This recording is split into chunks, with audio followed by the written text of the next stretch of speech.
Pemirsa, setelah alami penurunan harga akibat konflik Rusia dan Ukraina, kini harga emas kembali alami kenaikan akibat konflik Cina dan Taiwan. Kenaikan tersebut salah satunya terjadi di toko emas Jalan Sumba Opu, Makassar.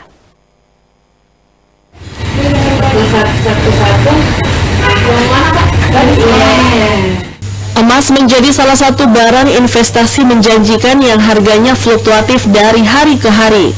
Memasuki bulan Agustus tahun 2022, harga emas di toko emas Maranu, Jalan Sumba Opu, Kota Makassar alami kenaikan.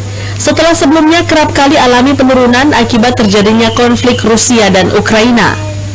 Riki, pemilik toko emas Maranu, mengatakan kenaikan harga emas pada awal pekan kedua bulan Agustus ini salah satunya disebabkan oleh konflik antara Cina dan Taiwan, di mana emas 22 karat dibanderol dengan harga di atas 600 hingga 700 lebih per gram, sedangkan emas 23 dan 24 karat berkisar di atas 800 hingga 900 ribu rupiah lebih per gram, tergantung model dan ukurannya.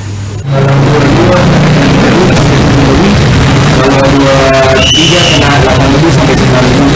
Kalau 24 Kak? Kalau 24 kena 9.000, kalau barang-barang sudah 100 kurang itu bisa 9. 8.9. Ya, itu ada kenaikan atau ada penurunan dari minggu lalu Kak? Ini ada naik sedikit. Karena Amerika dengan Taiwan dan China. Sementara itu, untuk harga buyback atau menjual kembali emas yang dimiliki juga bervariatif.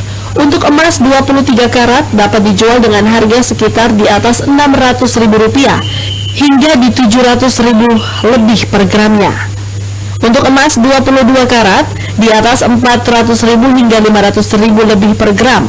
Dan emas 24 karat dapat dijual kembali dengan harga di atas Rp800.000 per gram, tergantung kondisi emas tersebut. Fitri Hairunisa, Celebes TV.